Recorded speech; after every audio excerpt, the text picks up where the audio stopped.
Bonsoir les amis, ravi de vous retrouver. Nous sommes le mardi 13 juin et ce soir nous accueillons Monsieur Gabriel Serville. Bonsoir. Bonsoir Monsieur Amri. On va parler de l'abstention, je sais que c'est un sujet qui vous préoccupe beaucoup, mais première question, est-ce que vous êtes content d'avoir résisté au rouleau compresseur de la République en marche ou déçu de ne pas avoir bénéficié de la prime au sortant? La prime au sortant ne relève pas d'une loi ni d'un décret, c'est un principe.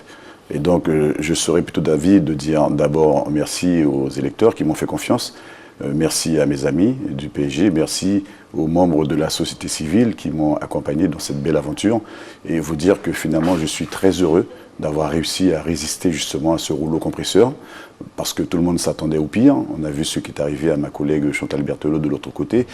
D'ailleurs, je tiens à lui adresser encore un petit coucou de salutation, mais je considère que je m'en suis très très bien sorti.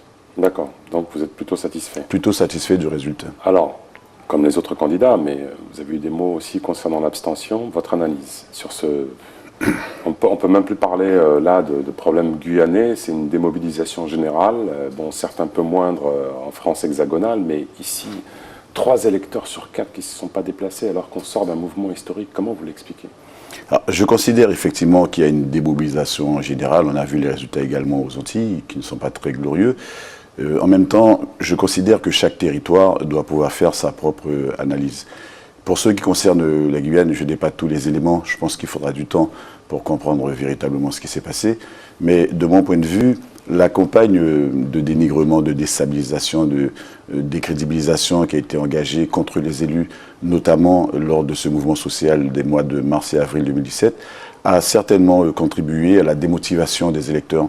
Parce qu'on ne peut pas passer autant de temps à dire que les politiques ont échoué, on ne peut pas passer autant de temps à dire à la population qu'ils ne servent à rien, alors que les politiques dont je fais partie ont pris le temps de la pédagogie pour expliquer comment cela se passe. Est-ce que vous avez vraiment pris le temps? Parce que vous avez dit, si vous étiez élu, vous feriez de la politique autrement en termes de « je rendrai compte plus souvent », parce que les gens ont besoin de ça. Alors, est-ce que vous avez...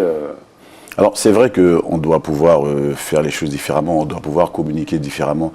Je rappelais que nous avons communiqué beaucoup sur les réseaux sociaux, mais j'ai l'impression que les gens oublient rapidement parce qu'on est dans une société, dans un monde où ça va vite, c'est l'ère du smartphone, c'est l'ère de l'instantanéité, du tout de suite. Et lorsque je fais le bilan, lorsque je fais un petit retour arrière pour voir tout ce que nous avons fait à l'Assemblée, tous les éléments sur lesquels j'ai pu communiquer pendant ces 5 années, je pense qu'il y a une mémoire qui s'est volatilisée très rapidement. Dans tous les cas, je n'en veux à personne. Simplement, je pense que nous allons devoir nous positionner différemment, alerter la population différemment, peut-être trouver d'autres mots pour pouvoir faire passer les messages, parce qu'on nous reproche souvent d'avoir un discours, un vocabulaire qui n'est pas toujours à la portée du plus grand nombre. On devra effectivement faire attention à tous ces détails. Des millions de téléspectateurs nous regardent, en tout cas beaucoup de votants. Que dites-vous à ceux qui vous disent, droit dans les yeux, dans un discours franc et honnête, que si vous ne siégez pas dans la majorité présidentielle écrasante qui s'annonce à l'Assemblée nationale, vous n'aurez quasiment aucun poids? C'est une question qui est extrêmement difficile parce qu'on a bien compris qu'à être dans l'opposition, on ne sera pas du tout entendu. Ça, je l'ai expérimenté pendant 5 ans. J'ai vu les membres de l'opposition porter des projets, des propositions de loi et qui n'ont jamais été suivis par la majorité. A contrario, j'ai aussi vu des députés siégeant au sein de la majorité, 290 SRC, et qui avaient également beaucoup de mal à se faire entendre. Je crois que j'avais trouvé la juste mesure en étant dans un groupe qui appartenait à la majorité parlementaire, mais avec une capacité à dire son point de vue. Et c'est la raison pour laquelle je vous dirais que jusqu'à aujourd'hui, mon objectif, c'est de rassembler le plus largement sur le territoire de la Guyane pour faire valider mes idées. Mais une fois que je serai à l'Assemblée, une fois l'élection terminée, il va falloir que nous portions une analyse très rapide sur les forces en présence pour voir comment nous allons pouvoir nous positionner pour que la voix de la Guyane soit également entendue. Je ne pense pas qu'elle soit bien entendue.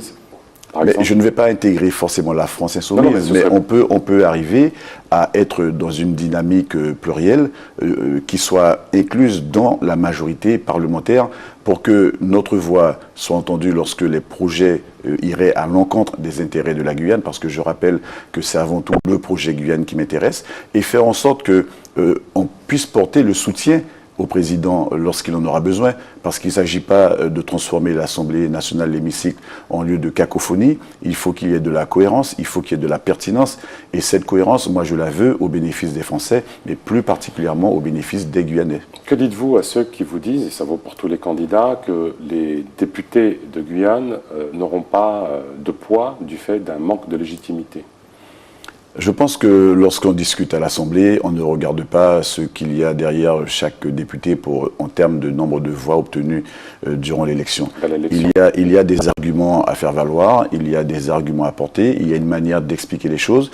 J'avais pris la peine de dire qu'après le 28 mars 2017, que plus rien ne serait comme avant, parce que le gouvernement a entendu. Je pense que le président Macron, il a parfaitement compris ce qui s'est joué sur le territoire de la Guyane.